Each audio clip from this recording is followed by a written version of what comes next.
बात जंगली पर्यावरण की जाए तो हमें हमेशा शिकार और शिकारी जानवर नज़र आते हैं, जिसमें जंगल के राजा शेर, फुर्तीला और मजबूत पकड़ वाला टाइगर, हायना यही नज़र आते हैं। मगर कुछ जीव ऐसे भी होते हैं जिसके बारे में हम शायद ही जानते हैं। एक ऐसे ही जीव से हम आपको मिलाने वाले हैं, मजबूत पैर और अपनी आक्रामक वृत्ति के साथ यह एक गुस्सैल शिकारी नज़र आता है। जी हाँ, हम बात कर रहे हैं एसीलॉट की, जो दक्षिण अमेरिका, मध्य अमेरिका और मैक्सिको में पाई जाती है, जिसकी लंबाई 68 से 100 सेंटीमीटर होती है, जो बाकी शिकारी जीवों से छोटा है। मगर इसके गुस्से और शिकारी तकनीक के आगे यह बड़े जीवों को भी पीछे छोड़ देता है। देखा गया है यह अपने इलाके को मूत्र छिड़क कर निशान लगाते हैं। नर अपने 45 किलोमीटर दायरे को लेकर बेहद आक्रामक होते हैं, जबकि मादा का इलाका 15 किलोमीटर तक का हो सकता है। अधिकतर तेज नज़र की वजह से यह रात को शिकार करने निकलते हैं। कई बार यह शिकार की तलाश में 2 किलोमीटर तक चलने लगते हैं। प्रतिदिन इन्हें 800 ग्राम खाने की ज़रूरत होती है। ऑसिलेट मादा और नर में रिश्ता कायम होने के बाद 2 महीने की प्रेग्नेंट रह के ऑसिलेट मादा बच्चों को जन्म देती है। ऑसिलेट के बच्चे 2 साल तक अपनी मां के साथ रहते हैं, जिसके बाद वह परिवार बनाने लायक हो जाते हैं। कई ठिकानों में एसीलॉट को मिनी जैगवार भी कहा जाता है, मगर यह जैगवार तो नहीं है, लेकिन शिकार के मामले में भी नहीं है। यह भी अपने शिकार को छोड़ता नहीं है। इस क्लिप में एसीलॉट घासों से गुजर रहा होता है, तभी उस पर फॉक्स हमला कर देते हैं। बजाय भागने के एसीलॉट लड़ने लगता है, मगर दूसरा फॉक्स भी वहां पहुंच जाता है। अपनी मजबूत दांतों की बनावट से एसीलॉट इन दोनों फॉक्सेस को काटने लगता है। तादाद में फॉक्सेस ज़्यादा होने के बावजूद एसीलॉट से मुकाबला नहीं कर पाते और एक फॉक्स घनी झाड़ियों के ओर भागने लगता है। 18 किलो वजनी मांसल शरीर का यह छोटा जीव कई सारी खासियतों से भरा पड़ा है, जिसमें देखने और सुनने की शक्ति काबिल तारीफ है, जिस वजह से इस घने जंगलों में एसीलॉट अपने शिकार की खोज आसानी से कर लेता है। यहाँ इस एसीलॉट को पेड़ पर बैठे इग्वाना की मौजूदगी पता चल जाती है, जिसके बाद वह इस पेड़ के करीब आना शुरू कर देता है। वह अपने पैरों को धीरे धीरे रखकर आगे बढ़ने लगता है।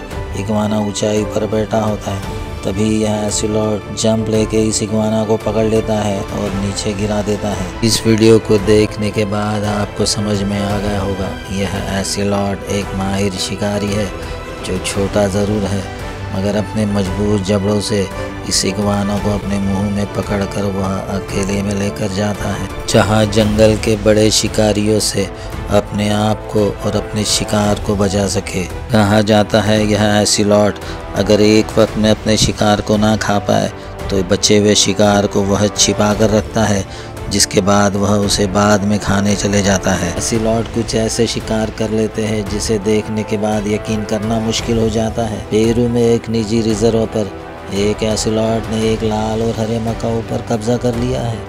रंगीन पक्षी आमतौर पर एसीलॉट के मेनू में नहीं होते। मकाऊ शर्मीले और सतर्क होते हैं, मगर यह मकाऊ नदी किनारे मिट्टी खाने में व्यस्त थे, जिस वजह से उनका ध्यान भटक जाता है और बस यही मौका एसीलॉट को मिल जाता है, जिसके बाद वह एक मकाऊ को दबोच लेता है। इसके बाद यह ऑसिलेट इस मकाऊ को अपने दांतों में दबोचकर ऊपर की ओर लेकर जाता है, जहां घने पेड़ है। एसीलॉट की सूंघने की शक्ति कितनी तेज होती है, यहाँ आने वाले वीडियो में हम देखने वाले। जंगल में दिन खत्म होते ही एक कोटी शिकारियों से बचने के लिए इंसानी द्वारा बनाए गए इस बॉक्स में छुप जाता है। सुबह होते ही खाने की तलाश में निकले एसीलॉट को जिसकी गंध मिल जाती है, जिसके बाद यह एसीलॉट इस कोटी को निकालने के लिए इस पर चढ़ने की कोशिश करता है, मगर नाकामयाब हो जाता है। थोड़ी देर इंतज़ार करने के बाद यह एसीलॉट फिर एक बार इस कोटी को निकालने के लिए इस डब्बे में चढ़ने की कोशिश करता है। इस बार इसे सफलता मिल ही जाती है। दोस्तों, कोटी की लंबाई 33 सेंटीमीटर से 69 सेंटीमीटर तक हो सकती है, जिसका वजन 8 किलो तक हो सकता है। एसीलॉट इस कोटी को गर्दन की ओर से पकड़कर नीचे लाने में कामयाब हो जाता है। इसके बाद वह उसको घसीटते हुए जंगल की ओर लेकर चले जाता है। किसी ज़माने में इनकी खूबसूरत खाल की वजह से इनके लाखों की तादाद में शिकार किया गया। यह शानदार जीव विलुप्त की कगार पे पहुंच गए। इनकी घटती संख्या को देख 1972 से 1996 में इन्हें विलुप्त की प्रजातियों की श्रेणी में डाल दिया गया। परिणाम आज इनकी तादाद बढ़ चुकी है, जिस वजह से भविष्य में इस जानवर को देखा जा सकेगा। ऑसिलॉट अकेले रहना पसंद करते हैं। जंगली पर्यावरण में यह 11 साल तक जी सकते हैं, जबकि चिड़ियाघर में यह 20 साल तक जी सकते हैं।